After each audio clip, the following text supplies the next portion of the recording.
Hey, true believers, Englentine here, and well, I do these things for DC Comics, and I've gotten enough requests to do a Marvel, so I figured, okay, here's what I'm going to do. I'm going to read and review every Marvel comic. Not every. I'm not doing Marvel Rising, and actually, I don't do a couple other miniseries as well, so it's not every. It is every cover you're seeing pass by here from now on. And I do a very simple thing. I read them, I review them, I rank them. The star ratings just kind of give you where I put them, whether I like them actually or not. 1 star is horrible. 2 stars are bad. 3 stars are average. 4 stars are good. 5 stars are excellent. And sometimes I do have to admit, I'll give a review, and while I'm thinking about where they're placing, sometimes something will sound like a 3-star review and it'll make it to 2 or something like that. I do have to admit I've done that before. But anyway, yeah, everything is actually read, and I only review a book based on what's on the page. I do not take into their Twitter account or anything. I could care less. If a comic book is good, that's what I care about, and that's what I'm reviewing. So there you go. I hope you enjoy. And I know we got a couple of covers here, so I'm actually going to stretch out the time until we see this one. And kick back, relax, enjoy. The 1-star books are horrible. They're god-awful. They're the ones I would recommend you stay away from. Exiles number 8. I got to admit, this is another title I haven't been keeping up with because I read the first couple of issues. They sucked, so I said, you know what, I don't want to read this anymore. But I figured, okay, if I'm going to be doing a Marvel video, doing, you know, mass reviews and such, I'm going to pick this up, see how it goes. The story is horrible. This is, by the way, if you want to jump in on this horrible book, a good issue to jump in on. It tells the origin of all the characters as they're standing trial by some rogue watchers. But the good thing is, even though the story is horrible, it's made up for by the equally horrible art. Iceman number 1, first issue of a 6-issue miniseries, or as it was put to me in my comment section, I like the fact that this book comes pre-canceled. It sucks. That's the summary, guys. But check out my full review to really get the true thoughts. Here's the summary. This book still has Iceman written as if it's being written by a biker from the 1980s who think all queers act like this. It is a horrible representation of gay people, and personally, even though I'm not gay, it's offensive. X-Men Gold number 35 is one of these books where I wish I could just go, well, that sucked, and then end it, because, well, that sucked. But then again, this whole storyline has. I'm sorry, I just have not been getting into it. When Storm goes back, she finds out there's another god that takes her place in the land of her birth and such, and taking over the dead that surrounded the place. And when she refuses to join him, he attacks her, and they fight. That's basically it. She's fighting for the souls of her village, basically. And sure, it actually may have gone somewhere, except for Hammer Ex Machina shows up so she can be a god for a little bit too and take care of the problem, and then Hammer goes away. So it was like, okay, yeah, that was pointless. The 2-star books, they're merely bad. They could have been horrible, but they might have that one saving grace. Asgardians of the Galaxy. What to say about this one? It's a book.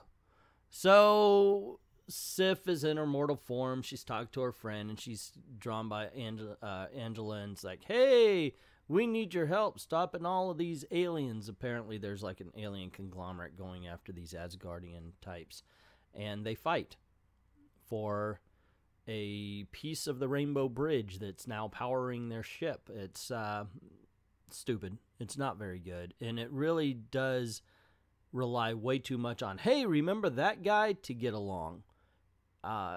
It's playing on a nostalgia factor that I don't even think is there, and so it's, my God, I keep saying Dixie Cup level deep, and that explains this book to a T.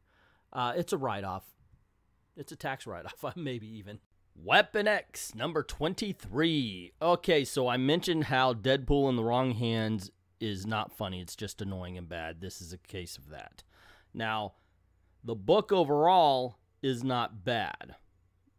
It's basically Deadpool versus everybody in Weapon X, and he kicks everybody's ass. Okay, I understand star power. Deadpool's the man now. Just doesn't make sense, but he comes off as annoying more than anything else here. And of course, the team attack him one-on-one, you know, because they're not trained fighters or anything. X-23, number 4. So Honey Badger gets taken over by one of the cuckoos, and it's really, in all honesty, I'm amazed that there's a writer announced on this one. I mean, it's what, Mariko Tamaki?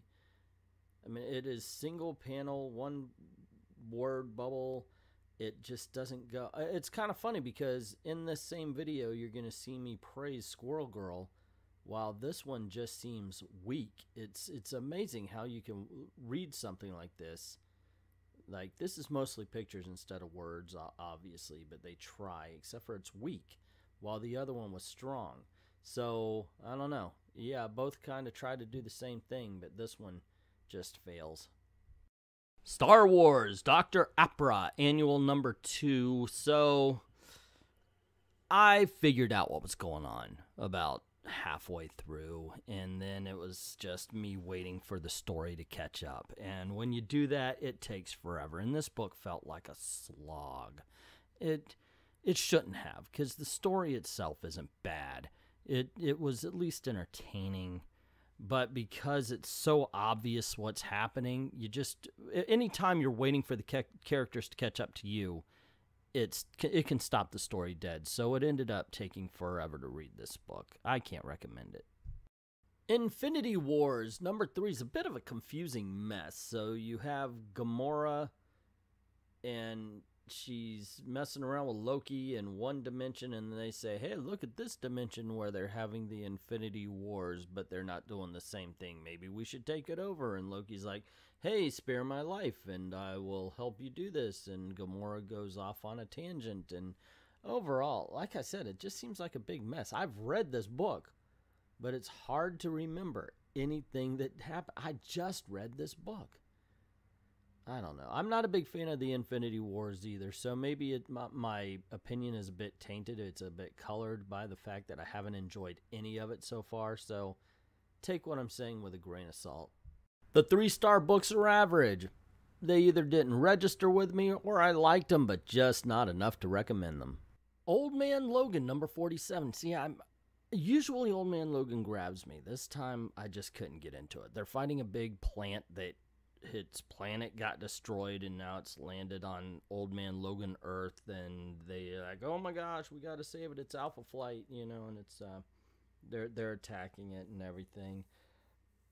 Come to find, hey, fire hurts plants. Wow, big revelation. It took them a lot of pages to get to. It was boring. Most of it's a fight scene with a plant creature, but I like I said, I just didn't find it exciting. It was just Domino, number 6. Did Domino need to find herself? Because this really... Now, I got to admit, I didn't read the last couple issues, and this one comes off as an identity quest, like she's freaking Ariel singing a part of her world before you get to this part. It just seemed weird.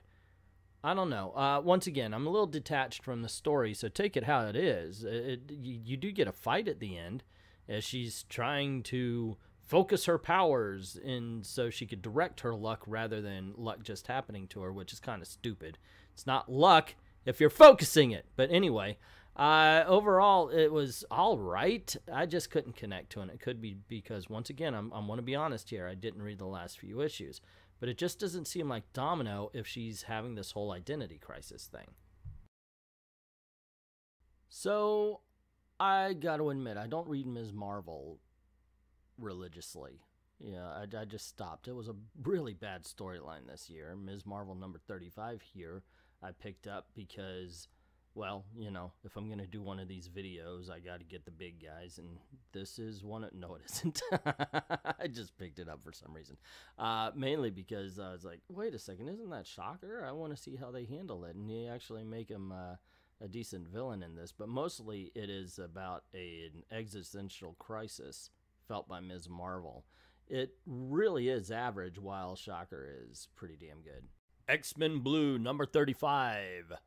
This book is basically the younger version talking to the older version, saying goodbye because they're going to go back in time and they have to lose all the memory of them being in the future in order for them to grow up to be the people they're going to grow up to be. The best part of it was the Iceman scene where, yeah, it's amazing that he could be written this well here, but is written so badly in his own book. I don't know. Overall, though, it's not exactly a memorable book, but it's not bad as well. Amazing Spider-Man, number 5. So the entire series so far, this is the conclusion to the storyline, seems more to be about MJ than it does Peter Parker. Now, granted, Peter Parker and Spider-Man got separated. Okay, it happens. It's comic books. Comic books are weird. But it really does seem to be about MJ accepting both Peter Parker and Spider-Man's life rather than just one or the other. That being said, the book's all right. It's not bad. Yeah, I hear people saying it's great and they love it. I haven't felt that. I haven't felt the love yet, but I have felt that it's pretty good. Thanos Legacy, I have to admit, I was torn over. First of all, it's well written. It is, but it's a recap book. So if you're like me, if you've been reading Thanos Legacy, if you've been following up with the whole Infinity thing that's going on, you know what it is. So there's only a very little as far as new story is concerned in the book. So while I can't give it an excellent scoring, if this is your first time, if you haven't been following the Thanos books, then by all means, you're going to love it. It's well written, but it's ultimately unnecessary. Peter Parker, The Spectacular Spider-Man 309 is Avalanche the story. It's really Sandman comes back and finds out that his modern-day self is being attacked by a future self that has been living forever to the end of its own universe, and now he wants to live there and inhabit this universe's Sandman's dead body of or dead sand. Avalanche the book, it really is just a whole bunch of sand rolling over New York throughout it. It's okay. I just didn't connect to it very well. Runaways, what are we on, 13? Anyway, Rainbow Rowell writes a decent Runaways story. And then David, what's his name, comes along and just messes it right up. I'm sorry, I'm not a big fan of the art on this one, but I've really enjoyed Runaways, tell you the truth. It's not always great, and in this situation, God, Alec, why draw his hair like that? And anybody with a haircut like that, you know he's an asshole.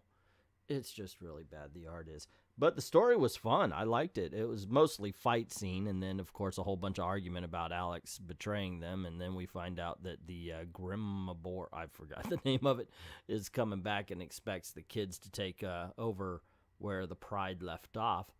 I thought it was fun, but it's not, like, amazing or anything. The Immortal Hulk, number 5. So anyway, I like this title, not, the book itself. But I liked what I thought it was going to be in the beginning, where it seemed like it dragged horror elements into it. Now it just seems like a silly superhero book. And I don't mean like superhero books are silly. This guy has to get killed to bring out the Hulk. That's silly. It's not bad, mind you. There's still some of the horror elements there. It's just, I think it just needs a little something extra to make it actually good. Old Man Logan, annual number 1, introducing Old Man Punisher. I guess Old Man everybody's going to show up. Nobody died young and left a beautiful corpse in this particular instance. And if anybody, you would think it would be the Punisher. Anyway, some people are using the Punisher war journals as a Bible. and they're going from town to town, stealing children, killing the men so they could easily ransack, and Wolverine meets up with the Punisher, and they decide to take these guys down. That's basically it. It's a good book. It's not excellent. It's not going to thrill you, but it's not bad either. Daredevil number 608. Now, the story is okay, but let's talk about this cover. It looks as if I put on the Daredevil suit. Seriously, that's a 200-pound Daredevil, and not in a good way. That's not muscle. That's ice cream right there, guys. That's nachos. That's tailgate parties, even though they're not into sports. And unfortunately, the art does not get better on the inside. That being said, the story is all right. Mike Murdock is fighting for his existence against Matt Murdock and Daredevil and Foggy Nelson and everybody who believes him to be dead. And I kind of like the story, but yeah, the art, man, no. Darth Vader, number 21. So Darth is sent on a secret mission, and the ship that was given the task of getting him there, the crew has no idea what he's doing. It's an all-female crew as well, and it's a little bit of a mystery as to why that is. But it ends up being an all-right story. Now, I'm very much used to Darth Vader blowing me away every time out. This time, it was all right. It was a good book, but as far as, I mean, if you compare it to itself, it wasn't all that great, but if you compare it to other books, it was pretty darn good. But it's not exactly the most memorable issue that's ever been put out.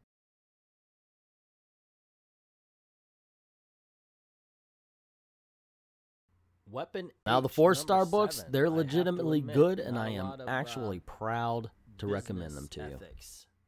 In a whole bunch of comic books these days, but in this one we got one, and I did like somebody standing up and saying, hey, whoa, hold on, you know, why do you think I'm committing a crime when it's so much easier for me to do things when I do it above board? Mostly it's a fight issue, and it ends up being pretty good. I like the moral dilemmas and such that Weapon H puts himself through as he's fighting with Captain America, and he notices the difference between their roles in the fight. Overall, a pretty good book. I was pleasantly surprised. Star Wars, number 53. So, it's a big space battle. It really is. They've got a plan to take out one of the big executioner ships and so forth and so on, and they need their X-Wings to hold off the TIE fighters and everything while they can get over there. And it's a big space battle. The entire thing. The Millennium Falcon flies in. They're like, oh my gosh, Millennium Falcon's been blown to heck. What happened? Darth Vader's on our tail, and he comes in, and it's got a pretty good cliffhanger. This is a lot of fun. Star Wars are some really good and fun books that Marvel are producing. Ben Reilly, Scarlet Spider, number 23. This is one of those quiet books that just chug along, being good, but not amazing. You know, it's like the guy who's always catching the ball from the MVP quarterback, you know, that nobody ever notices for some reason. Yeah, it's just a good, solid story. And this one tugs on the heartstrings a little bit as he finds a cure for a little dying girl. Yeah, okay, it's a trope, but if it's done well, it's done well. And I have to admit, Ben Reilly, number 23 here, is done well. The Unbeatable Squirrel Girl, number 36, was not a comic book I was going to get originally. But then I realized, wait a second, I remember I gave a decent review to this after Erica Henderson left. I should check it out again, and I did. And it's thoroughly entertaining. First of all, I like the cover. Okay, let's just get past that. But the book itself is about the ghost of a librarian that comes to New York and silences everything, so they try to stop her and find a way to bring back the noise to New York City.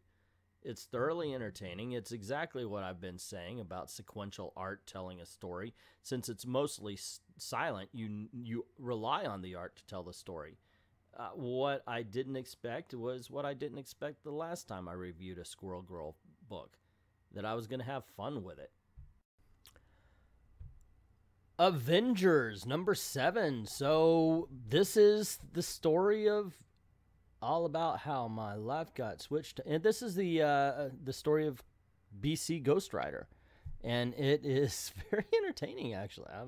I'm quite surprised because I am not a big fan of the idea of the BC Avengers because it just lends credence to anybody could take the spot. But Ghost Rider is an entity that anybody could take the place of, so this one fits.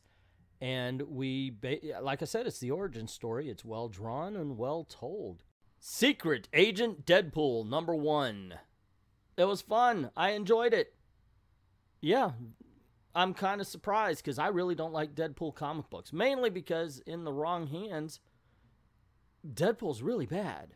Because if you get a writer who thinks he's funny, but he's not funny, it falls flat. This one is both fun and at times funny, so it works. And this one, I'm not going to give too much away because almost everything is a spoiler.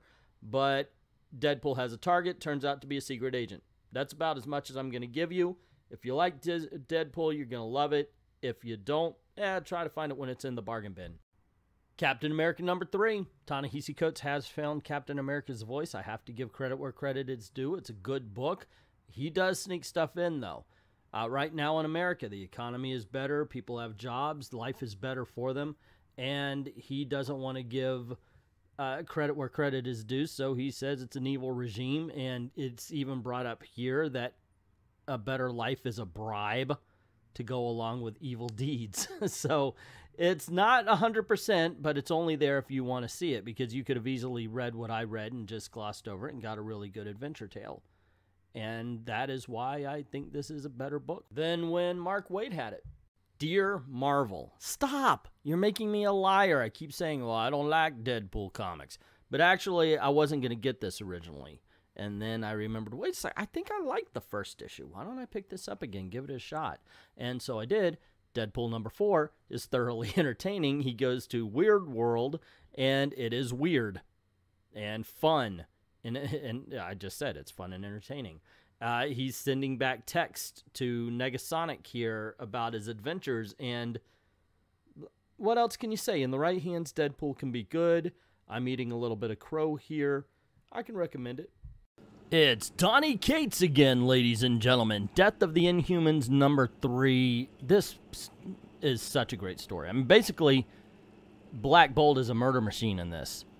He just goes around whispering at people and blowing their heads off. I mean, it is intense. This whole series has been intense. This is kind of like Black Bolt's Last Stand. And it is just a thrill. It really is. If you're a fan of the Inhumans, what they were before Marvel tried to destroy them, you're going to enjoy this book. That's almost a guarantee. Astonishing X-Men 15, man, it picks up right after the events of #14. And let me tell you something. This is the X-Men book you want to get. If you're looking for a decent X-Men that kind of gives you the feeling of the old style, this is it. You got a team of X-Men outsiders here, as a matter of fact, and they're called terrorists because of the events of the first issue. And they're outsiders. The dialogue is fun, and sometimes funny. The action is good. The art is good. I mean, come on. The original X-Men should be a school, like X-Men Gold and all that. It should be about the school, about students learning and so forth. But this is is as close to the Chris Claremont era as it has been in a long, long time. Champions #24. Now, I did a full-length review of that. Check it out. It is definitely worth it. Here is the summary.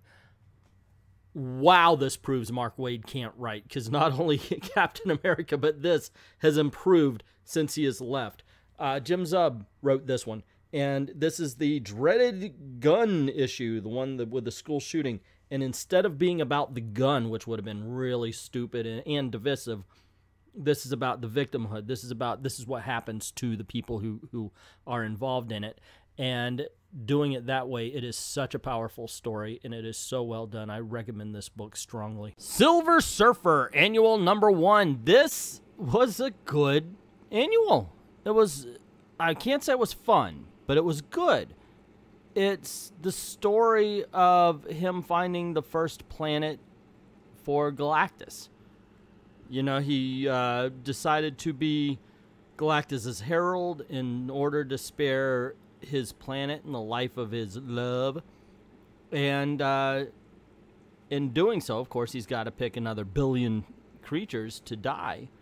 And this is about that story of him getting there. It's one of those things you were like, wow, yeah, that did happen. Why hasn't that not been told yet? Well, here you go. It's very reminiscent of Jack Kirby Mobius storyline called The Parable. And it's even dedicated to Mobius. Good book. Really good book. Fantastic Four number 2 we finally get to the Fantastic Four, or at least the other part of them. And we see that they've been going around creating universes and then exploring them. Seems like a cheat, but okay. But at the end, Entropy shows up and decides to destroy everything. It's really good. Surprise, right? Seriously, I was not expecting this. I mean, Dan Slott has not written anything I've cared for in years.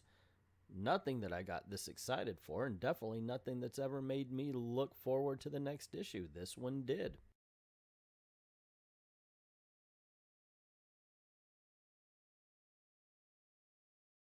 And we have the Cosmic 5-star Ghost books. Rider, they are the number excellent 3. ones. Man, Maybe they're not Dark dude, Knight or okay, Watchmen quality, but they get the wow, job done.